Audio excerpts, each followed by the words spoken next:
So this is going to be game 3 of our first ever grand finals here at the PvP Live Tavern Takeover. We are live in Frisco, Texas, and it's been my pleasure to cast for you guys today. I'm Azale. I'm here with Admirable. Hope you guys have been enjoying it. And it's looking like Savjz is going to mulligan everything except the Unleash. Definitely makes sense, especially since Realz is playing in very much kind of a tempo druid. He's pushing in pace, getting a lot of minions out on the board, keeping that Unleash in hand makes a lot of sense there. Savjz, in his Hunter deck, he does play the high mains, and you say you mulligan anything except the high main. So would you have not kept the Unleash here? Well, I mulligan anything against high main in the Warrior matchup. Okay. I think it's that pivotal of a card there. But in this matchup, it's a lot more about sort of your early development pieces, and then trying to follow that up with something like Houndmaster. So one of the alternate plays you end up seeing happening, this Kodo actually can be really important, is sometimes your opponent has to use an early Keeper of the Grove, and that sways the board heavily in their favor. Hunter has a really hard time dealing with something like as simple as a 2/4 body. It just challenges a lot of your minions. So Kodo swings that way back in your favor. It keepers their keeper, so to speak, and then +1. So something that I want to note here is that Realz kept this Ancient Watcher in his hand, but he mulliganed the Sunfury Protector. Yeah, I mean, I'm loving the pace that these guys are playing at. There's just no hesitation here. They're just pushing the pace, and I mean, with the Huffer, I think you kind of have to go face. It's not like you shouldn't trade that with the Golem. I really like going face here. Yeah, you have the fact that your opponent didn't taunt this Sunfury Protector, or I'm sorry, this Ancient Watcher, may give you a lot of signals as to what's in his hand.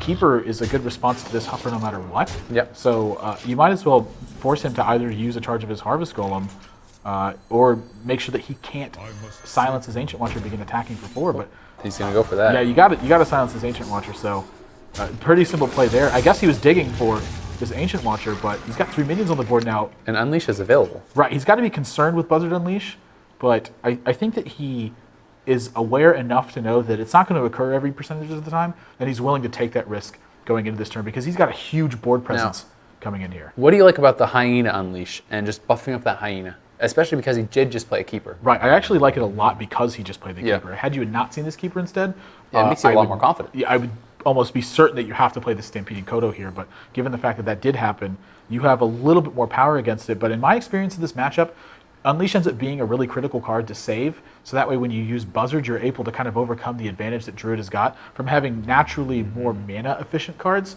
throughout the early stages of the game, and then when you get into the late game, Druid can kind of go toe-to-toe with them throughout the whole stage of the game, but it doesn't really have the gas to compete at that point. That is a good Kodo, though. The Kodo did get the 2/4 as opposed to 2/1. Coin flip. That's a big deal there. And had he got that 2/1 instead, I don't think it really would have been worth it. But he does get out that 2/4, which is very, very nice. But alternatively, you could have saved the Kodo for the next turn, taken out the Ancient Watcher plus the 2/1, and had that buffed up Hyena, and then been able to take out the Keeper guaranteed next turn. But interesting play there. Again, something else you may want to consider is what this Kodo conveys to Realz, because Realz is obviously a very versed player, and he's been playing well, and both these players are playing really quick. So when he takes his time here, this Kodo may convey to Realz that Houndmaster is a very likely possibility from his hand, and he could be trying to do something like draw these attacks into this minion. And I actually like Realz's play here, because it's so very likely that you're going to see Houndmaster follow up a Kodo play there. And speak of the devil, of course, but this is sort of the measure of that preventative play. I like the fact that Savjz played it if he was trying to convey the fact that Houndmaster could have existed. And at the same time, I like Realz's play as a preventative measure, even though if that's what Savjz is doing, he was bluffing. Now, I mean, do you think you go the Timberwolf with the Unleash in hand, or is it just you have to go Houndmaster? I mean, he's thinking about the Timberwolf a lot with that Unleash, but it looks like he's even kind of moving his mouse over towards the board, and he's actually going to go board. So, I mean, I think he really wants to trade a lot into this. So he is going to trade that out, buff that up, and, I mean, he's going to have the 4/3, so I guess he's just expecting that to be traded out. Could be silenced off, though, and then a nice trade. That is a really important draw right now, actually, because this keeps a 4/1 on the board. And he can even taunt it up after if he wants. Oh, gosh, this is a really tough spot to be in now. Yeah. If you're Savjz. Realz's draws not only have been looking really well, but he's been playing them really well. Yeah. It's just perfect the whole way through. He prevented a Houndmaster from being a potential threat. And now he's even considering sort of the threat of his opponent if they have Unleash the Hounds or if they draw Unleash the Hounds. That's going through his mind as well. He doesn't really need to taunt. And he's so far ahead of the board at this point. there's almost no reason for him to risk anything because he either has Ancient of Lore to follow that up, or even if your opponent ends up playing a Houndmaster at this point, you have Black Knight in your hand. Yeah, so you don't think it's worth taunting up the 4-3 to protect the 4-1 in that situation? I think it's okay, but wow, and look at this. It would have been a huge turn because he would have drawn the Buzzard. I think it's something he has to consider is not only if his opponent does have it, but what his opponent's likely to draw and what draws really turn this game around, and I think Buzzard's one of them.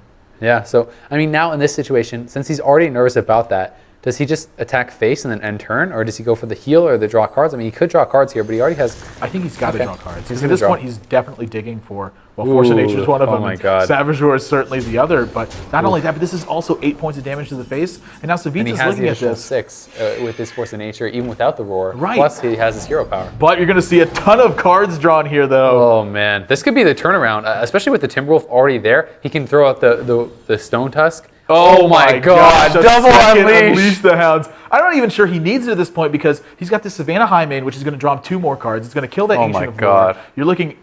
this is... He just drew his whole deck. Like Buzzard single-handedly has now turned this game completely upside down. A game that is huge. Almost certainly 100% in Realz' favor. Again, my head's just exploding. I don't even know what you do at this point.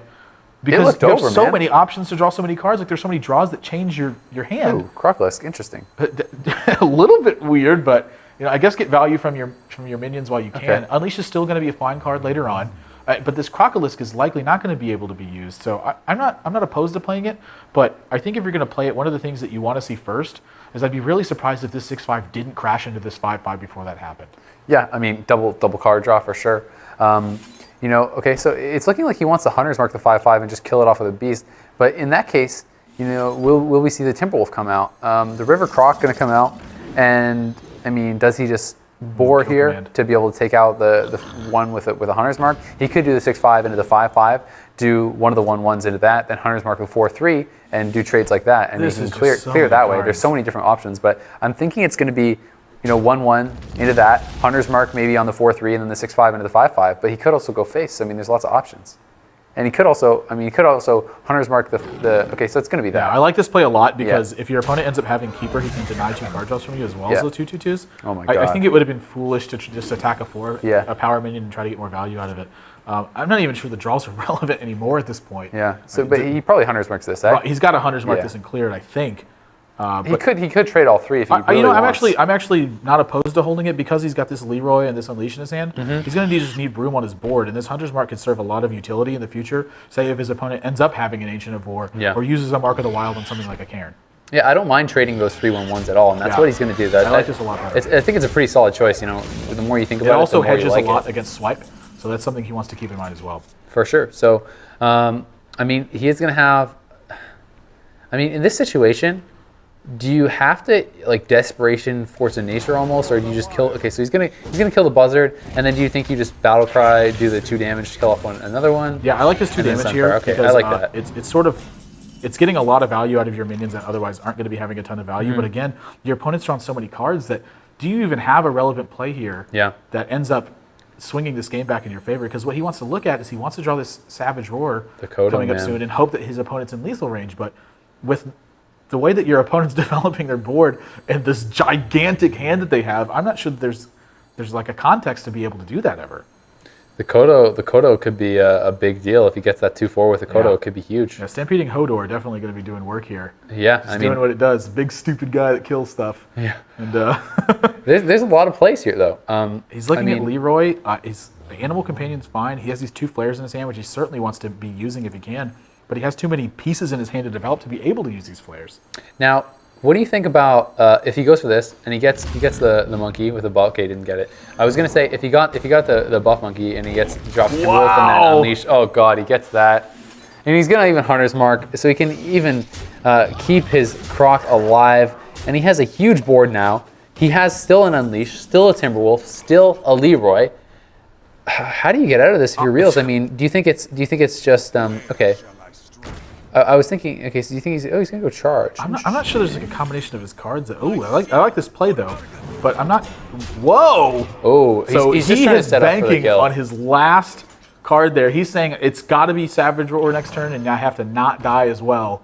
So no. an all-in gamble by Realz, but he's recognized when he needs to do this. Timberwolf's going to deal a final point of damage coming over there. You're looking at 4, 7, 10. That's game over to Savjz, unless for some reason he misses his lethal. But he's counting at about 7 ways to Sunday. And Realz is going to be the one with chicken this game. Game 3 is going over to Savjz in a very commanding take of this game on the back of a starving buzzer. Yep, and he could have killed him a couple different ways there. I mean, he still has his kill command in his hand. Could have dealt the additional 2 damage with the Houndmaster as well. There was like